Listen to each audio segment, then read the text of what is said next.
December 1967. The campaign of North Vietnamese General Giap is going badly. The Americans are applying the pressure on a dozen battlefields. His troops are taking mounting casualties and suffering from a loss of morale. He desperately needs a major victory. But the target he selects hands him one of the costliest defeats of the war and gives the Allies spectacular confirmation that a ground battle can be won by air power. Khe Sanh, an Allied base manned by U.S. Marines and 1 battalion of South Vietnamese Rangers. Cornerstone of the defense line where the demilitarized zone and the Laotian border meet. The mountains surrounding Khe Sanh overlook the Ho Chi Minh Trail. To Giap and to some Western observers, Khe Sanh's similarity to Dien Bien Phu make it a lucrative target, one that might bring a victory as decisive as the one that forced the French withdrawal a decade before. Into the area, Giap moves 2 full divisions, more than 20,000 men, and positions them to surround the 6,000 defenders. A 3rd division is moved toward the Marine base at Camp Carroll.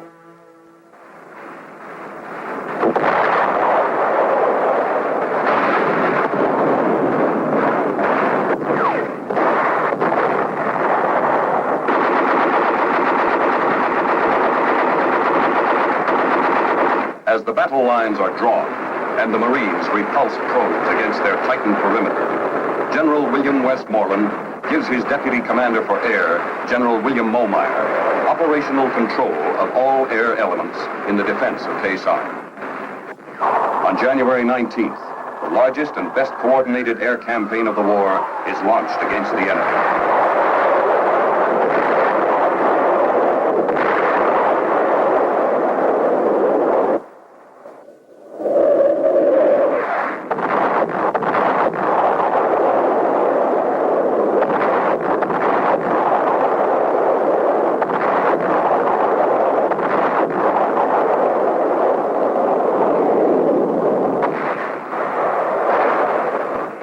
With land routes blocked, every ounce of food, every round of ammunition must be flown in to the besieged Marines across an air bridge that is always busy, always dangerous. Enemy gunners score a hit on an A-4 flown by Marine Major Bill Loftus. But Loftus is quickly recovered by Marine choppers and returned to Khe Sanh.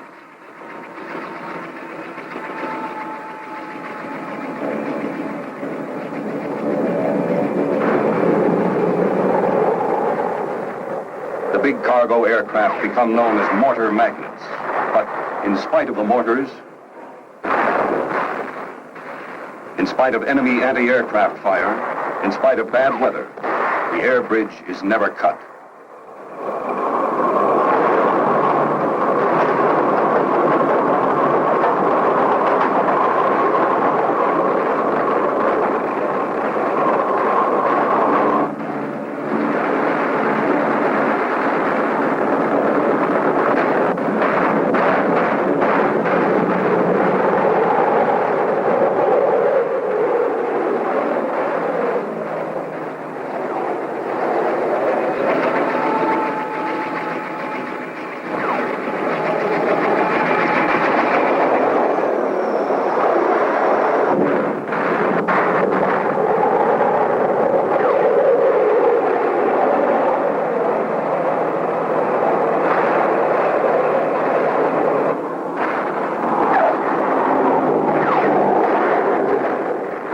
In the first month of the siege, Air Force C-130 and C-123 aircraft deliver nearly 11,000 tons of supplies and move more than 3,000 troops, refugees, and wounded in and out of the base. Their daily load averages as much as an 80-truck convoy.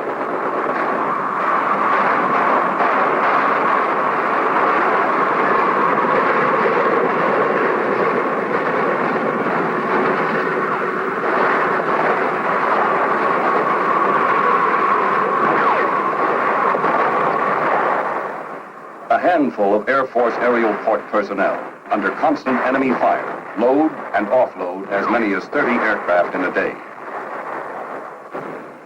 As the supply by air continues, The Air Force coordinates intelligence from all sources to pinpoint the enemy positions.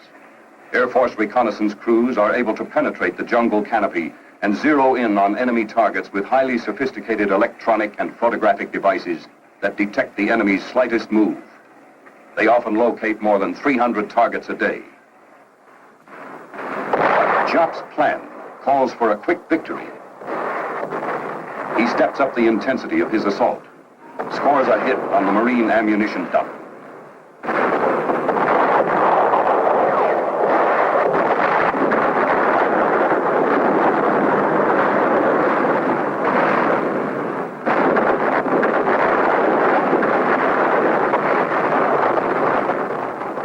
On 23 February, 1,300 rounds slam into Khe Sanh. Casualties among the defenders mount.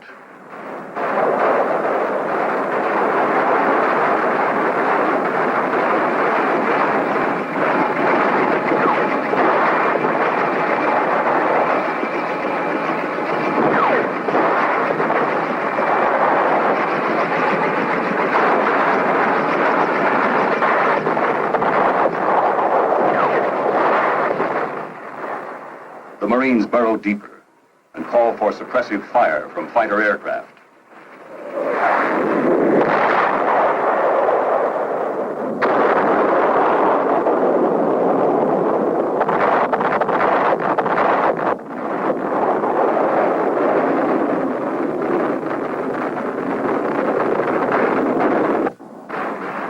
On the airstrip, the airlift planes meet increasing enemy fire.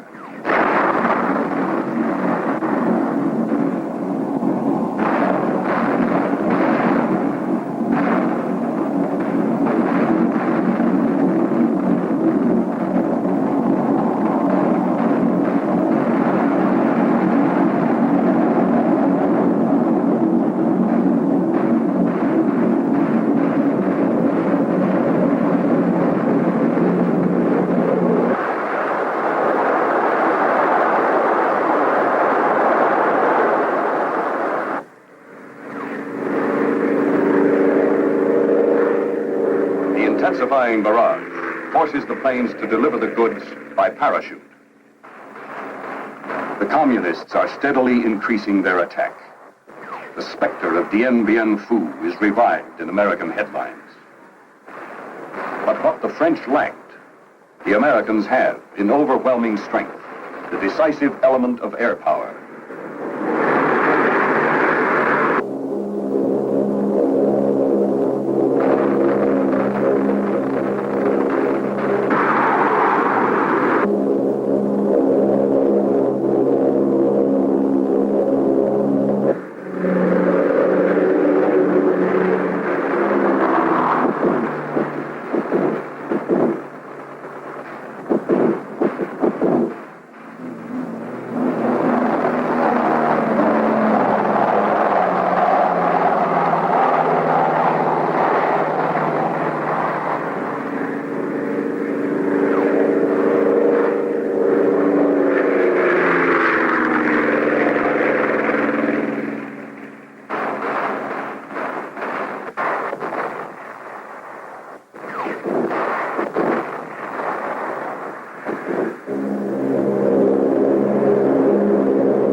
around-the-clock strikes. Airborne battlefield command and control centers in modified C-130 aircraft orbit Khe Sanh, enabling the airborne commander on the scene to talk with the Marines on the ground, the fighter aircraft pilots, and 7th Air Force headquarters in Saigon. Armed with the latest target information, the ABCCs direct the forward air controllers, who in turn direct the fighter bombers to enemy positions within yards of the Marines' perimeter.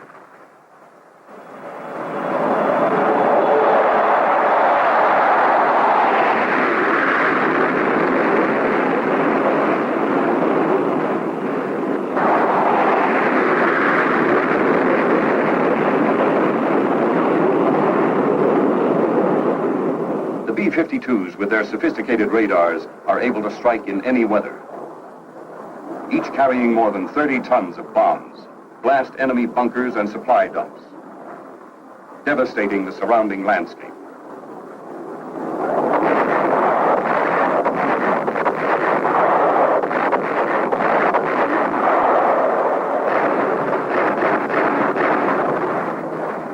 At night, unseen and unheard, until their payloads hit, they strike terror into the hearts of the communist troops.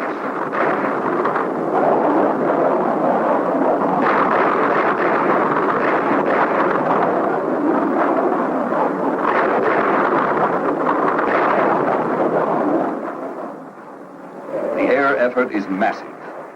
In February and March, General Momeyer directs more than 21,000 sorties in defense of Khe Sanh.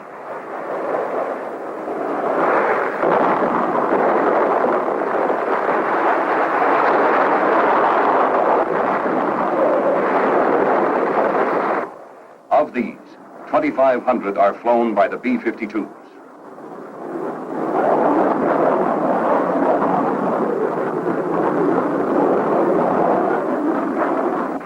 During the same time period, Marine artillerymen at Khe Sanh and Army gunners firing from bases many miles away lobbed thousands of shells at the enemy. In March, about the time of the 14th anniversary of his victory at Dien Bien Phu, Giap orders the withdrawal of the first of 2 divisions which are then in the process of being destroyed.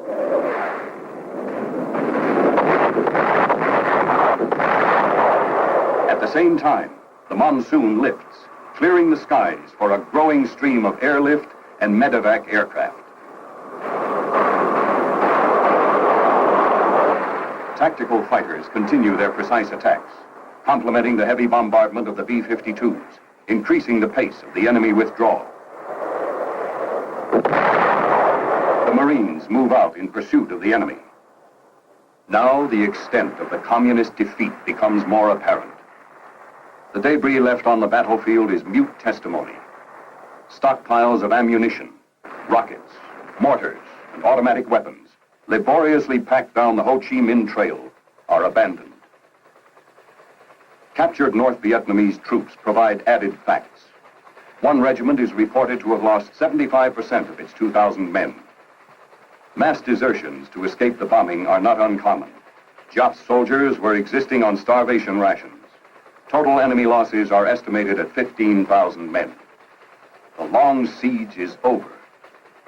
On April 7th, the President of the United States sends a message to the armed forces in Southeast Asia. The relief of the forces which have held the base at Khe Sanh is an occasion for me to express the pride and confidence I feel in those who are carrying forward the nation's struggle against aggression in Southeast Asia. The enemy intended to overrun the base at Khe Sanh. Less than 6,000 United States Marines and South Vietnamese Rangers, backed by our tremendous air capacity, pinned them down, kept them away from the populated areas, and imposed heavy casualties.